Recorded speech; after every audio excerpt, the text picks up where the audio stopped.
tarde, eu sou Michele Figueiredo e a partir de hoje eu te faço companhia toda sexta-feira, a partir das 4 da tarde, aqui no programa Papo com Ela, na sua TV Pantanal. Todo mês de maio foi voltado a ações de combate e prevenção ao abuso sexual infantil, em alusão ao Maio Laranja. A iniciativa visa mudar uma realidade dura.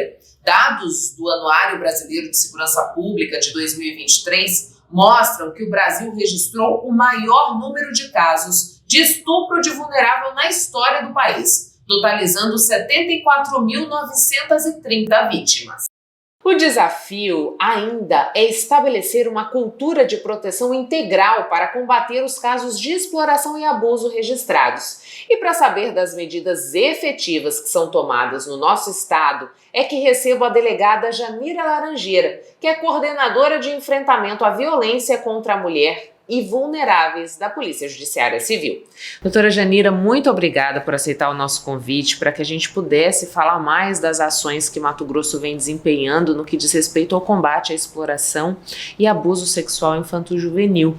Queria que a gente pudesse fazer um compilado das ações que foram desempenhadas nesse Maio Laranja, que tem esse foco de reforçar essa campanha de conscientização e combate a essa prática, infelizmente, que é recorrente não só no Brasil, como também no nosso estado. Bom, o Maio Laranja, né, é um mês destinado à intensificação de conscientização e enfrentamento à violência sexual contra criança e adolescente.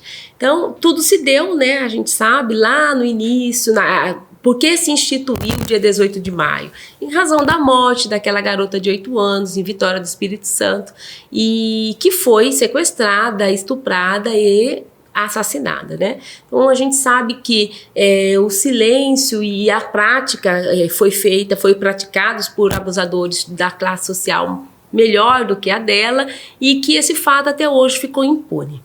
Então, o que a gente vem destacar isso? O que a gente quer no mês de maio? É justamente quebrar o silêncio, é justamente fazer diferente.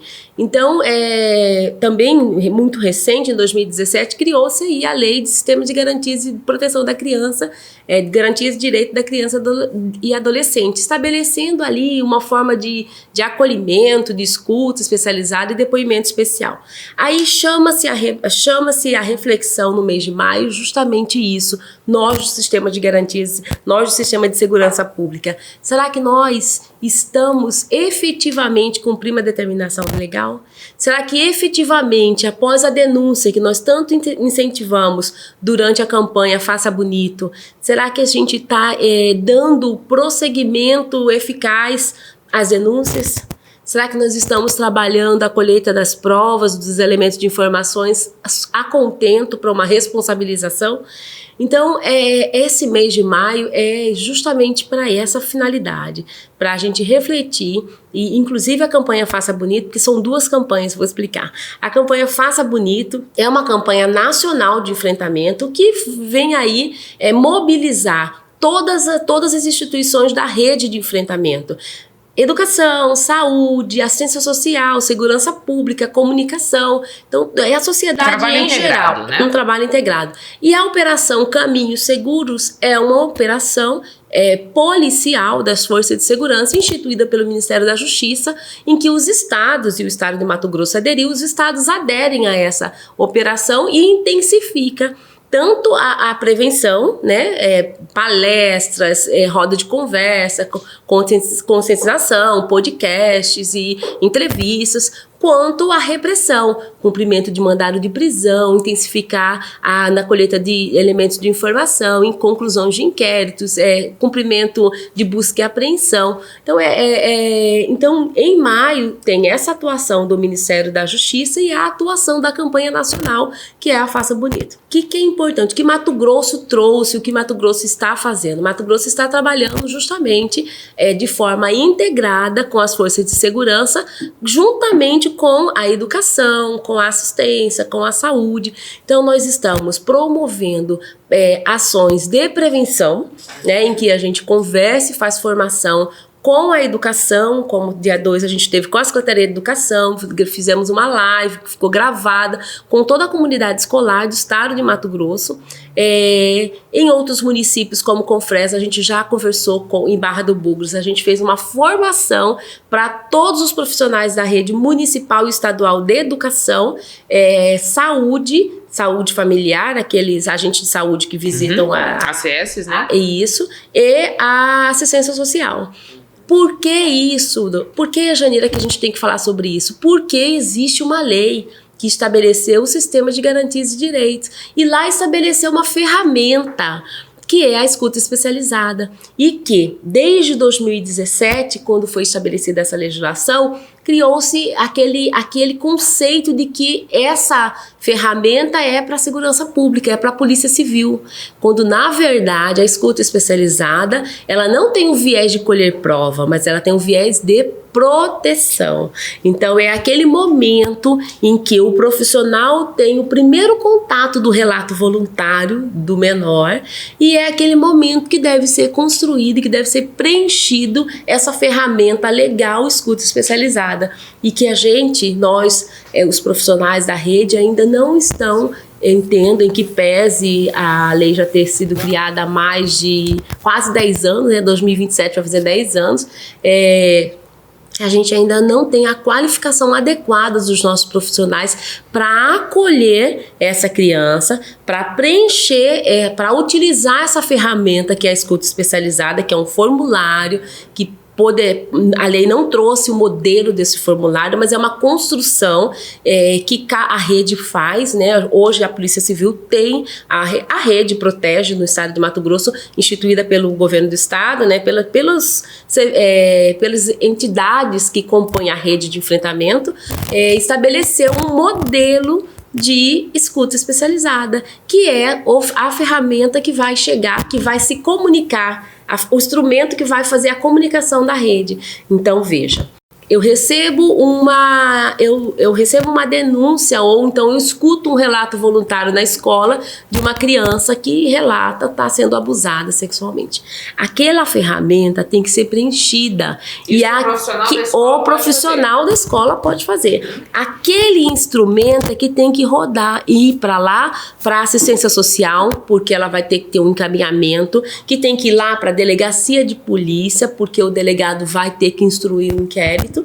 E qual tá a dificuldade aí, doutora, quando a senhora diz assim, eu acho que a gente ainda não está conseguindo atender essa escuta especializada, preencher esse formulário que vai embasar todas as ações que devem ser tomadas. Isso é uma dificuldade da gente levar em consideração aquilo que aquela criança ou adolescente está relatando, é uma dificuldade por conta da questão burocrática de ter que fazer aquele preenchimento, é uma dificuldade porque eu não quero me comprometer de alguma maneira com aquela situação. Qual que é o diagnóstico que a senhora faz? Bom, o diagnóstico são todos juntos, né? Primeiro porque a gente não tem aí instituído na rede municipal, no interior do estado, até mesmo na capital, essa ferramenta como documento obrigatório. Depois que nós não temos uma legislação, um decreto que regulamenta a lei estadual, federal, né, ou uma lei estadual para montar aí uma obrigatoriedade, para determinar a obrigatoriedade da rede de educação, da rede de saúde, quem tiver o primeiro contato, utilizar aquela ferramenta. Primeiro que a gente não tem nem a construção dessa ferramenta, né? Então essa ferramenta existe dentro das unidades, mas cada um criou a sua. Não tem uma única instituída no estado de Mato Grosso ainda. Então essa é a dificuldade, aliada à dificuldade da pessoa, do profissional não querer se envolver. Sabe aquele profissional que fala assim, não, mas doutor, eu não quero que figure meu nome ali, porque eu vou ficar sendo chamado no Poder Judiciário, todas as vezes que tem audiência, eu vou sofrer perseguição.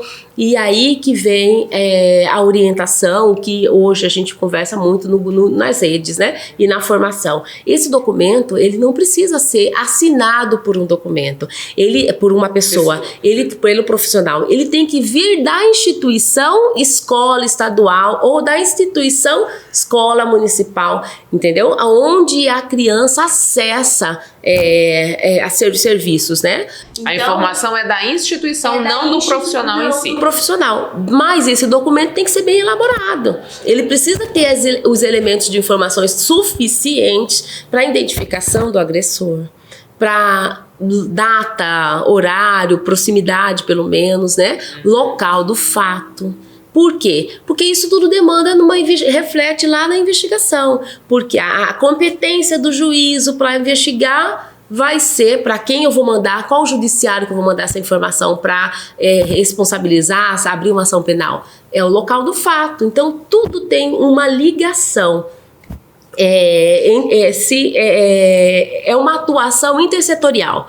Então a gente precisa de se comunicar, a gente precisa de estar trabalhando em rede mesmo e estabelecer. Eu vi algumas experiências importantes e dignas de aplausos no interior. Por exemplo, eu vou citar a rede de Lucas, de Sorriso, e que instituiu um formulário, um Google Forms mesmo, que estabeleceu e instituiu a rede lá dentro da página da educação do municipal, um formulário em que quando há relato voluntário, esse formulário ele é preenchido e não vem o nome do profissional, vem o nome da instituição e ele é encaminhado para a investigação, para a autoridade policial que vai processar aí, né, desencadear a investigação. Então, essas ferramentas que a gente precisa se ater.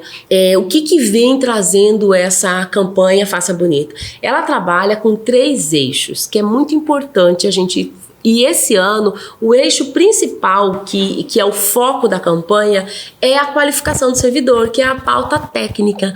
Nós, servidores, nós profissionais da saúde, da educação, da assistência, da comunicação, nós estamos preparados? Nós sabemos qual é o documento que a gente deve tramitar, que a gente deve encaminhar, sabe como que eu vou mandar essa denúncia? Ou eu vou continuar fazendo denúncia anônima? É importante, mas a denúncia qualificada, ela é muito mais importante e a gente consegue avançar muito mais e tirar de circulação esse abusador do que a denúncia vaga. Eu sei que uma criança chora todo dia à tarde do lado da minha casa, ou todo dia à noite, e ela pede, pelo amor de Deus, não encoste em mim. Então, assim, gente, ela não fala o lugar, ela conta o fato, a gente fica aflita, sofre com a narrativa do fato, mas a gente não consegue efetividade da ação. Então, é importante Disque 100, é importante o canal nacional do Disque 100, muito importante. O canal estadual de 197, que é denúncia anônima, ambos, os dois são denúncias anônimas, é muito importante, mas a gente precisa conversar com a sociedade de uma forma geral, que a denúncia mais qualificada, com mais detalhes, é muito importante. A gente precisa que mais informações características, nomes, locais, características,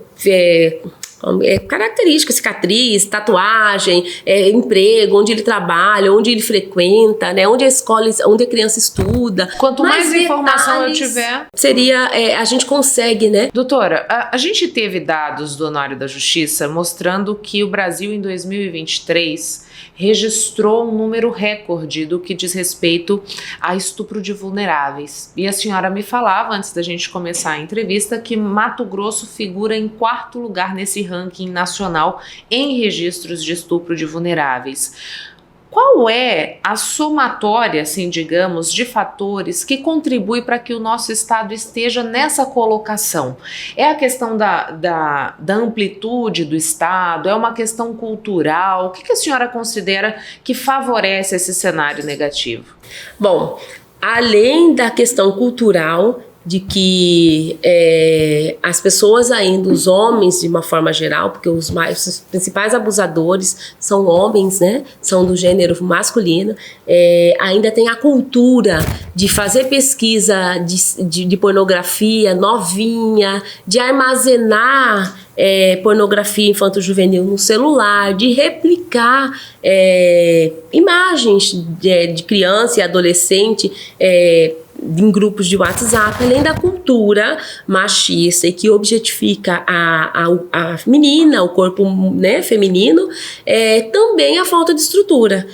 A falta de qualificação. Como eu pontuei, a gente ainda, a lei é de 2017, E nós ainda não temos, eu digo em Cuiabá, nós não temos ainda instituído por lei qual é o instrumento, qual é o modelo de escuta especializada, por exemplo, que a rede deve utilizar. Isso fica a cargo da Câmara Municipal? Isso fica a cargo de uma construção do Conselho Municipal de Proteção, de Defesa da Criança e do Adolescente, que é um órgão colegiado, fica a cargo de todas as decisões políticas, porque esses órgãos precisam estabelecer, criarem juntos qual é o instrumento mais adequado que atenda e que a gente não precisa revitimizar, que a gente não precise reinquirir essa criança, principalmente naquela fase investigatória, e estabelecer por lei estadual, municipal, que aquele instrumento é o instrumento legal, é o instrumento obrigatório para ser utilizado. Doutora, para a gente encerrar, queria que a senhora pudesse deixar uma mensagem que reforce essa necessidade de que todos se comprometam nessa meta de mudar essa realidade que a gente vivencia, que ainda registra altos índices de abuso, de violência sexual contra as nossas crianças. Bom, a proteção da criança e do adolescente é um dever de todos, é um dever da sociedade, do Estado, da família. Então, a Constituição Federal ela estabeleceu como prioridade absoluta. Então, como nós queremos um país, um Estado evoluído, se o nosso futuro, que são as nossas crianças, estão comprometidas, estão sendo abusadas, estão sendo abaladas psicologicamente. Então, eu conclamo nesse mês, né, que a gente intensifica a conscientização, que todos tomem a consciência do seu papel social no enfrentamento ao abuso sexual infanto-juvenil e pratiquem e exercitem a denúncia qualificada, que se importem, que levem ao conhecimento das autoridades policiais qualquer fato que traga dúvida, porque não devemos denunciar na certeza, devemos denunciar na dúvida e na certeza. A gente precisa levar o fato à autoridade policial. E lógico, né, mudança cultural, nós precisamos criar nossas crianças, nossos meninos principalmente, da cultura do não ao estupro, de não é não, de respeito ao corpo feminino, ao gênero, ao desejo e à vontade das pessoas de se relacionarem ou não com elas. Então, assim, é tudo uma mudança cultural, é educação, que perpassa da educação, mas também perpassa pela articulação dos profissionais que estão à frente, né? Então, nós profissionais também temos que agir com responsabilidade. Se eu não tenho a qualificação necessária, eu preciso cobrar, eu preciso ir atrás, eu preciso cobrar do meu chefe, cobrar da rede de educação, da coordenadoria, qual é o documento, como eu devo fazer, como eu devo contribuir da melhor forma e não se omitir. Porque nós que atendemos, estamos na linha de frente, nós temos uma responsabilidade muito grande para efetivar o que está disposto na lei. Muito obrigada. Intervalo, a gente volta já já.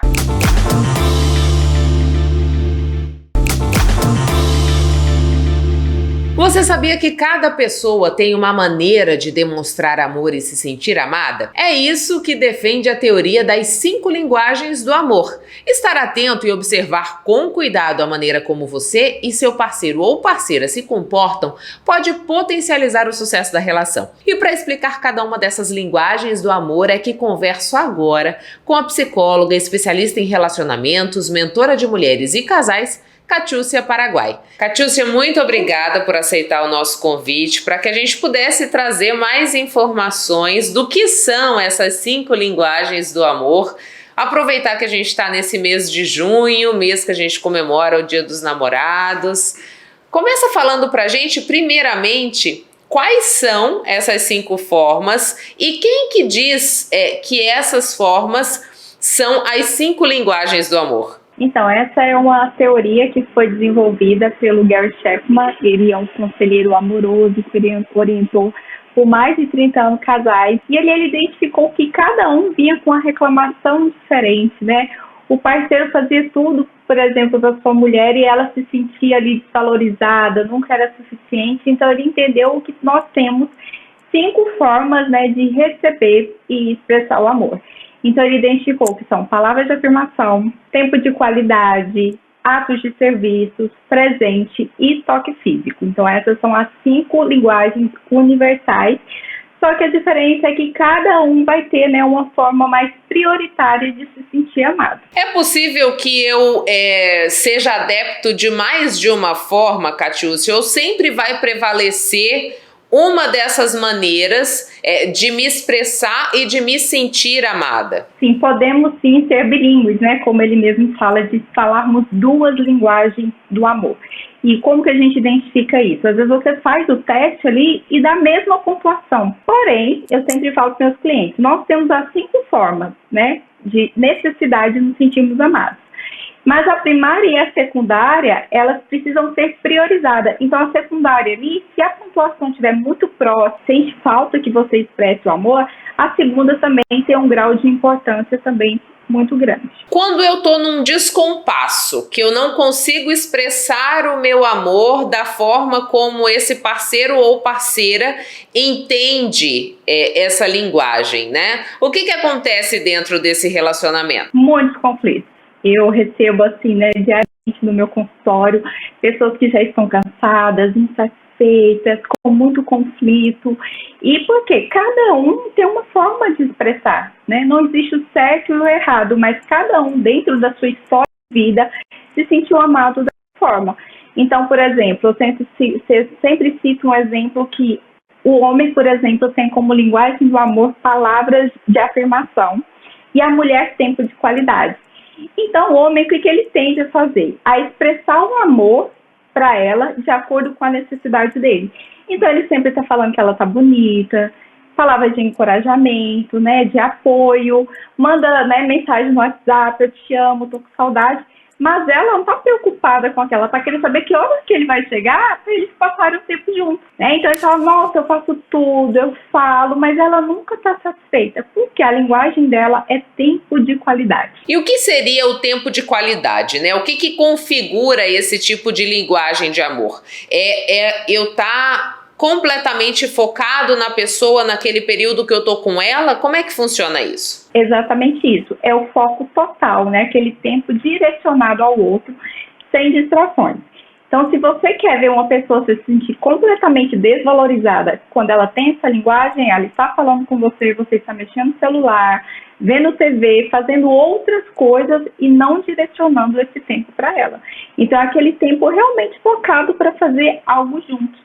Então, as pessoas falam assim, mas eu estou o tempo inteiro com ela do lado e ela está reclamando. Mas por quê? Hoje eu falo que é uma das linguagens mais difíceis, porque a nossa atenção hoje é dividida com milhares de coisas.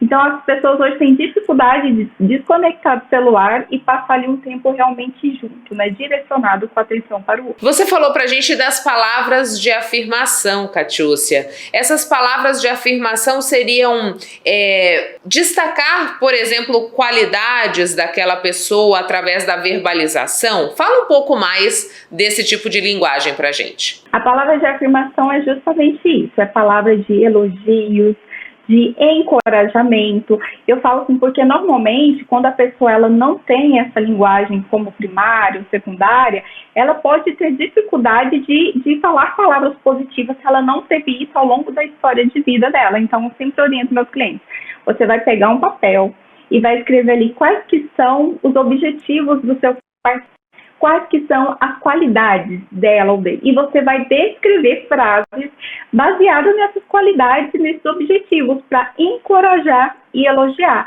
Então, por exemplo, como que você hoje está bonita, você pintou a unha, você fica muito bonito nesse vestido. Elogiar, às vezes, um prato especial que a pessoa fez. Então, assim, a pessoa que não recebe palavras de afirmação e tem essa linguagem, ela se sente desvalorizada. E o chefe até compara, né, o nosso tanque emocional como um tanque de gasolina. Quando o tanque está vazio, a gente não vai para lugar nenhum, a gente reclama. Então, se sua parceira está o tempo todo falando, reclamando, o tanque emocional dela está vazio. Você disse também pra gente que existem atos de serviço. O que seria essa forma de expressão? Essa expressão a gente até escuta algumas pessoas falando, mas é muito folgado, né? A pessoa quer ser servida. Mas não, ela aprendeu, inclusive, né? A minha linguagem primária é atos de serviço. Então, eu me sinto completamente amada e valorizada quando alguém faz algo por mim. Principalmente quando é algo que era da minha responsabilidade, que eu tinha que fazer, a outra pessoa, para me ajudar, para colaborar, para facilitar a minha vida, ela fala, nossa, eu vou fazer isso por você. Então, eu até falo que dentro, né, às vezes casais com a mesma linguagem do amor, Michele, tem conflito. Mas como assim? As duas pessoas têm a mesma linguagem do amor e tem conflito. Por quê? Assim como na nossa linguagem existe os dialetos, né, que você querer falar uma palavra e ela ter significado diferente, nas linguagens do amor também. Então, para uma mulher, atos de serviço, às vezes, você lavar uma louça para ela, né? Para o esposo, pode ser ela fazer um prato preferido. Então, assim, tem as particularidades de cada linguagem do amor. Então, realmente é o ato de servir o outro, de querer colaborar, sem que seja a obrigação dele, mas ele faz porque ele quer colaborar e que ele quer facilitar a vida da parceira ou do parceiro. Acho que toque físico tá bem explicativo, né? Autoexplicativo, que é essa linguagem do amor. E aí fica faltando uma que eu me esqueci agora. Você pode me ajudar nesse processo? Presentes. Presentes. Porque muita gente acredita que o ato de presentear é uma forma de você demonstrar esse carinho, mas nem todo mundo considera assim, né? Sim. E assim, quando chega, por exemplo, Dia dos Namorados, a gente já pensa, né? O que eu vou comprar, né, pro meu parceiro? O que eu quero agradar? E já fica pensando, mas às vezes o seu parceiro, a linguagem do amor dele presente é a última. Então, assim, teve uma situação que eu quero compartilhar aqui com vocês, que um cliente, ele chegou Dia do Namorado, ele foi lá, comprou um presente maravilhoso para a noiva dele, e ela queria sair para passar um tempo. Então, assim, pela forma dele, né, se comportar, você já consegue ter indícios de qual que é a linguagem dele ou dela. E ele foi lá, comprou o presente, e assim, quando ele entregou, ela não ficou entusiasmada, ela não ficou feliz, ele falou assim, nossa, mas eu me esforcei tanto, eu comprei um presente tão bacana para ela, só que ela queria sair, passar a noite com ele, ter um jantar, passar esse tempo de qualidade, e isso foi motivo de conflito entre os dois, porque eu não sei mais o que eu faço. Então, o nosso erro é o quê? Atender às necessidades do outro baseado nas nossas, né? E não no que ele realmente precisa. Você fala assim, presente, a pessoa é interesseira, tem que ser algo de valor. Não, é o significado, né? É o amor de uma forma simbólica através de um presente. Então, às vezes você faz uma viagem, então essas pessoas que têm como presente, eu falo assim que é uma das linguagens até mais fáceis de você aprender a desenvolver essa habilidade. Então, assim, no dia a dia, uma flor que você pega na rua, que você leva para sua parceira, uma viagem que você faz, que você vê algo assim que ela vai gostar, algo simples, né, que vai agradá-la, você levar para ela. Então, não é só o valor, é o tempo que você se dedicou e que você lembrou dela naquele momento. Catiúcia, era isso que eu queria te questionar. Você disse assim, se a gente observar como o outro se comporta, a gente já tem uma sinalização de qual é a linguagem do amor dele, né? Ou a que ele prefere. Queria que você dissesse pra gente qual é a melhor forma da gente minimizar esses conflitos. É nessa observação ou o ideal é que a gente tenha uma conversa mesmo com essa pessoa com que a gente está se relacionando para entender de que forma que ela absorve melhor esse amor que eu estou tentando passar para ela? Michele, existem, né, algumas formas e a partir do momento que você conhece essas linguagens, a partir do comportamento você consegue perceber. Então, assim, como que a pessoa ela costuma expressar o amor dela para você? É com palavras, é com atos de... né? Porque no ato de serviço, ali uma atitude vale mais que 1000 palavras. O que essa pessoa te pede com constância ou está ali sempre reclamando? Ou o que você faz para ela que deixa ela extremamente feliz? Então, esses são alguns indícios, né, da linguagem da pessoa, ou também a pessoa pode fazer o teste e ter uma conversa, falar sobre isso. Eu acho que é muito bacana você tirar um momento com seu parceiro e falar, nossa, né, eu descobri que tem tais linguagens, eu identifiquei que eu tenho essa, eu percebo que você tem essa, você concorda, e ter uma conversa bem leve sobre isso. Porque as pessoas falam, mas para que eu vou, né, descobrir a linguagem? Eu não tenho essa habilidade ainda. Então, eu falo que uma relação saudável, a gente sai daquela fase ali da paixão que a gente quer, e o amor saudável, ele é uma construção, que é o doar-se. Então, a gente vai ter que fazer coisas que às vezes a gente não gostaria, mas para agradar o outro, aquela pessoa que a gente ama, a gente aprende a falar um outro idioma, porque realmente a gente precisa aprender para construir uma relação saudável e harmoniosa. E quando você ama o outro na linguagem dele, que o tanque do amor emocional dele transborda, ele se sente mais motivado para te amar também na sua linguagem. E aí, como que a gente faz essa adaptação? Vamos supor que eu estou numa relação, a minha linguagem de amor é ato de serviço. E a linguagem de amor do meu parceiro, por exemplo, é toque físico. E eu tenho certa resistência nesse processo, né? Como é que eu faço para poder me adequar?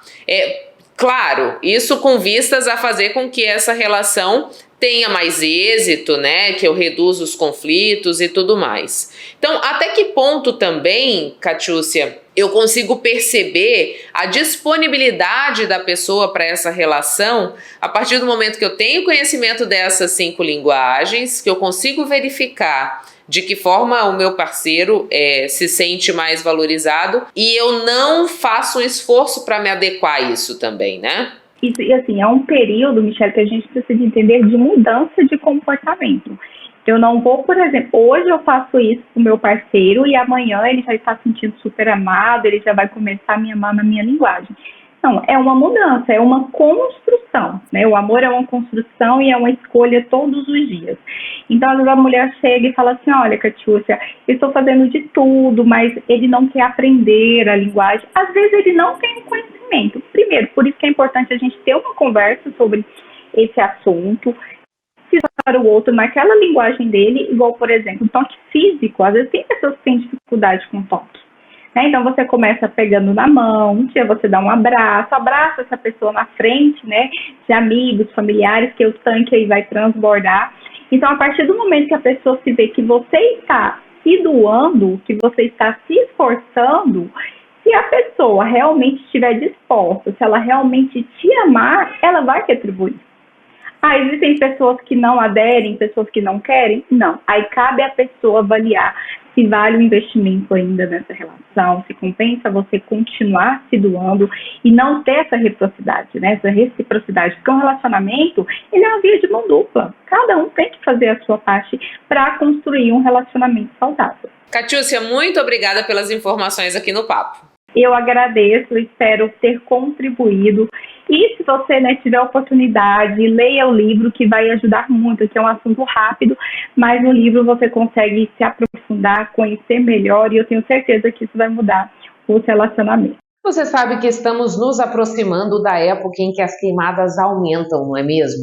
Por isso, o governo de Mato Grosso intensificou o trabalho e está preparado para combater o fogo em todo o estado, por meio das forças militares e do monitoramento via satélite do nosso território. Mas precisamos da sua ajuda, porque incêndio florestal também é sua responsabilidade. E você já sabe o que fazer. Não queime lixo em entulhos, não jogue cigarros acesos em acostamentos e não use fogo para limpar pastos e plantações.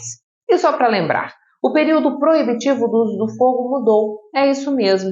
Na região do Cerrado e da Amazônia, vai de 1º de julho a 30 de novembro e no Pantanal, de 1º de julho a 31 de dezembro. Faça a sua parte, não provoque queimadas e se presenciar algum foco de incêndio, denuncie. Ligue 193. Esse é um recado do governo de Mato Grosso. Intervalo e a gente volta já já.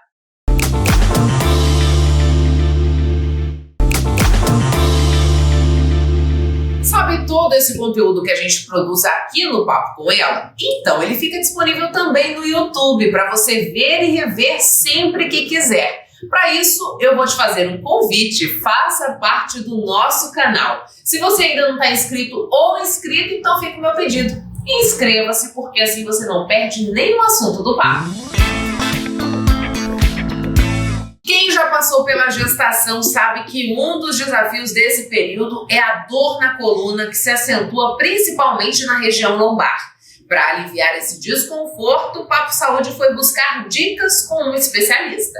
A gravidez é um período marcado por diversas mudanças e alterações no corpo, e com a coluna vertebral não é diferente. Os cuidados devem ser redobrados desde o início da gestação para que as futuras mamães consigam amenizar as dores que possam surgir. Durante a gestação, aquela pessoa que está se programando para poder ser a mãe, para entrar no período gestacional, a principal coisa que tem que fazer é o preparo físico do corpo para poder receber toda a mudança de anatomia que vem junto com a gestação.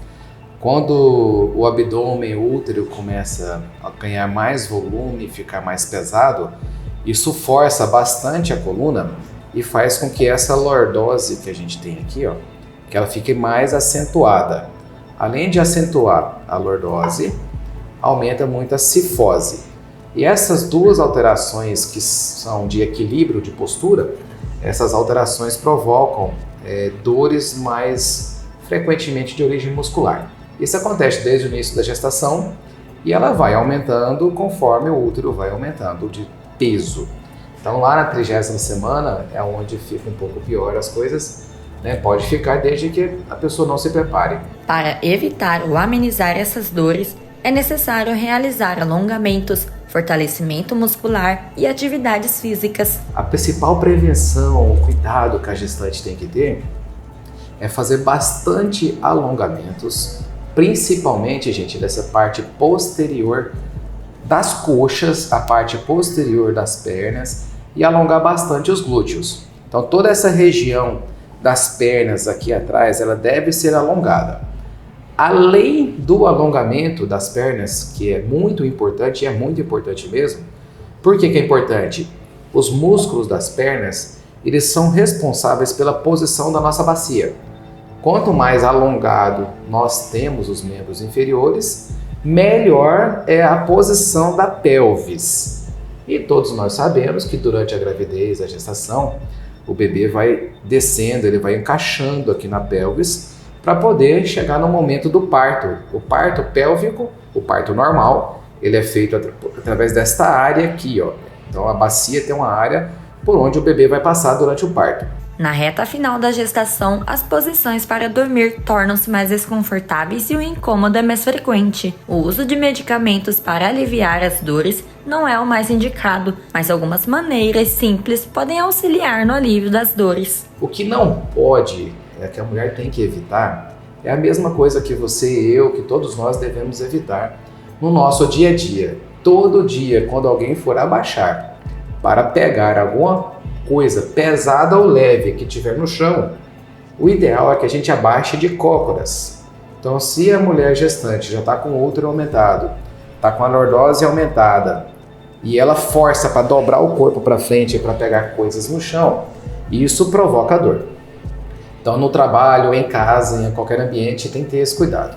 Um outro cuidado muito importante, que é uma dica na hora de deitar, tá, gente? Para dormir. Então, assim, todos nós, principalmente as gestantes, devem dormir de lado, decúbito lateral, com um travesseiro entre as pernas, para que o quadril fique equilibrado, não fica uma perna, um joelho sobre o outro. Tem que ter uma almofada, um travesseiro entre as pernas. E um outro travesseiro aqui em cima. É melhor na gestante ela dormir mais do lado esquerdo do que do lado direito, e dormir de barriga para cima para a gestante não é legal. E no pós-parto, é importante ressaltar algumas maneiras para amamentar que não causam dores. A amamentação é uma das principais causas de dor após o parto. Por quê? Na hora de amamentar, gente, a mulher tem que segurar o bebê, e o bebê tem um peso, 4 quilos, 5 quilos, ele vai ganhando rápido peso nos primeiros 6, 10 meses aí.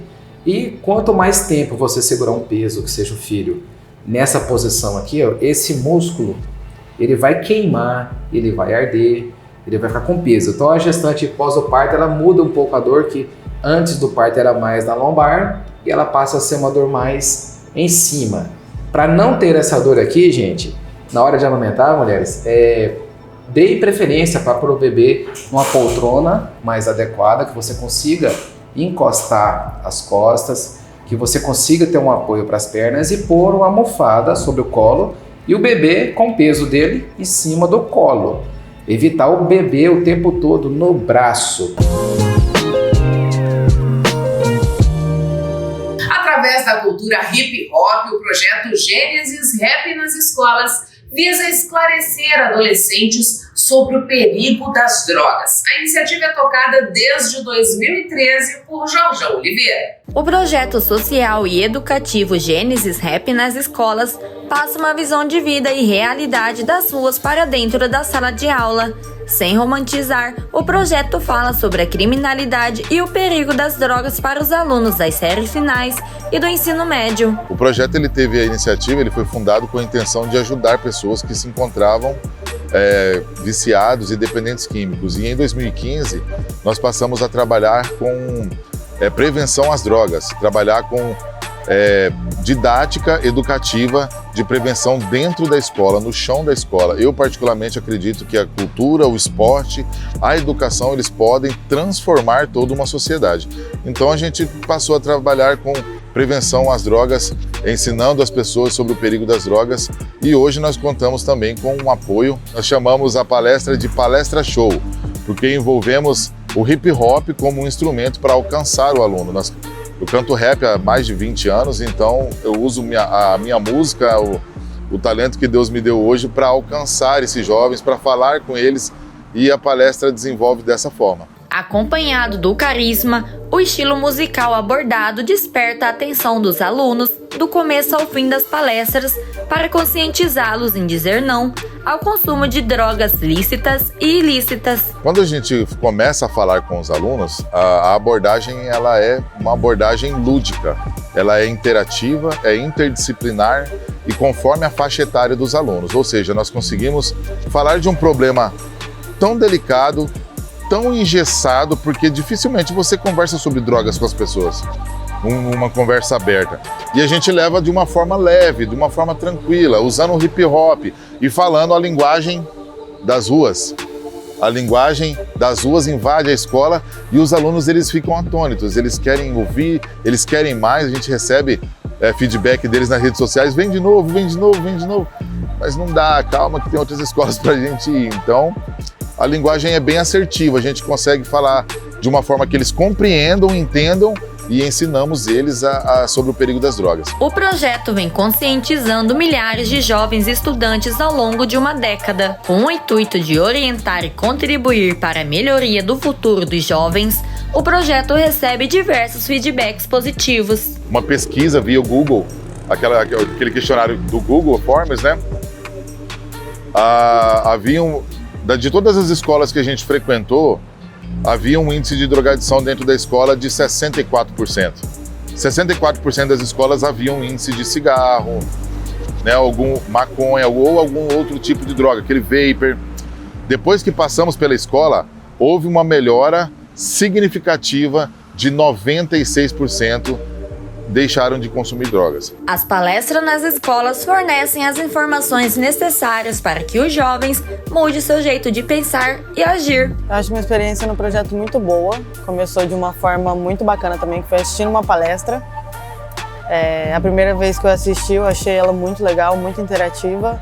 E foi algo que me prendeu no momento. Então eu acho que dessa forma a gente consegue chamar muita atenção de muitos jovens. E isso vai fazendo total diferença durante alguns anos. Ao longo dos anos isso faz muita diferença. Com o objetivo de valorizar a história e a contribuição e influência dos africanos, afro-brasileiros e indígenas em Cuiabá, é que foi criada a Rota da Ancestralidade. Criada em 2012, a Rota da Ancestralidade é um movimento que resgata e valoriza a história e a cultura cuiabana e a contribuição e influência dos africanos, afro-brasileiros e indígenas que viveram neste território. Com diversos pontos na cidade, o percurso ressignifica nomes de ruas e praças e também homenageia figuras simbólicas da cuiabania. A ideia é um turismo afro, ou seja, aonde passou esses africanos no beco, ruas e ruelas de Cuiabá, aonde eles estavam. Então, se você pegar aí 1722, A Lavra do Sutil, todo aqui é o Morro da Luz, o Lago do Rosário era um garimpo conhecido por buracão, né? Ou seja, alavanca de ouro. Então, a saída sai ali do Lago do Rosário, passa pela Igreja de São Benedito, aí você percorre ali a Praça da Mãe Preta, Ana Benedita das Neves, né? Que é um portal para o bairro Baú Sereno, terra do Mestre Inácio, uma das primeiras escolas de música de Cuiabá. Aí você percorre e chega na Praça da Mandioca, Conde de Azambuja, onde foi um pelourinho, né? Porque ali você tinha os quartéis generais, então ali foi um dos pelourinhos. Aí você tem a Rua das Pretas, né? Rua das Pretas, conhecida também como Governador Rondão, e hoje aqui é o militar português e branco, que é o Ricardo Franco, né? Então essa rua você desce aqui o MISC, você passa no Beco do Candeeiro, que foi uma das primeiras ruas de Cuiabá, e também você tem a Taberna do Kim Proença, né? Onde você prega ali o candeeiro para a localização desses cacheiros viajantes. Então você tem ali, e aí você chega no MISC, que foi Casa dos Alferes, isso por volta de 1847. Então esses são os pontos demarcados para esse turismo afro. A participação no trajeto da Rota da Ancestralidade é gratuita. Basta entrar em contato com a administração do MISC para receber as informações sobre o cronograma e como participar do evento. Então as escolas, faculdade, grupos das pessoas, cidadãos que queiram conhecer, eles vão poder conhecer sem pagar nada e conhecer um pouco mais. Um povo sem uma história positiva com um veículo sem motor não sai do lugar. Então o que nós estamos fazendo é possibilitando as pessoas conhecer um pouco mais dessa história africana indígena cravada no centro histórico de Cuiabá, que é esse quilombo urbano, que muitos passam por ele e não conhecem. Para as pessoas que tiverem interesse também, dia 29 de junho, o café da manhã aqui no Museu da Imagem São de Cuiabá, todos convidados para participar desse cortejo, né, lindo e maravilhoso, que congrega valores quilombolas, indígenas, ciganos, muçulmanos, presbiterianos, anglicanos, espírita kardecista, religião de matriz africana com Umbanda, o Candomblé. Então, todos por uma cultura de paz, caminhando sobre a rota da ancestralidade com a lavagem da escadaria do Rosário. Com as informações dessa bela iniciativa que a gente finaliza o papo com ela dessa semana, eu agradeço a você que ficou comigo até este momento. É sempre uma honra poder contar com a sua companhia. Posso te fazer um pedido? Então vamos lá, siga o Papo com Ela no Instagram, no Facebook, se inscreva no nosso canal no YouTube. Tenha um excelente final de semana. Sexta que vem eu tô de volta trazendo muita informação para você e espero poder contar de novo com a sua companhia. Um beijo e até lá!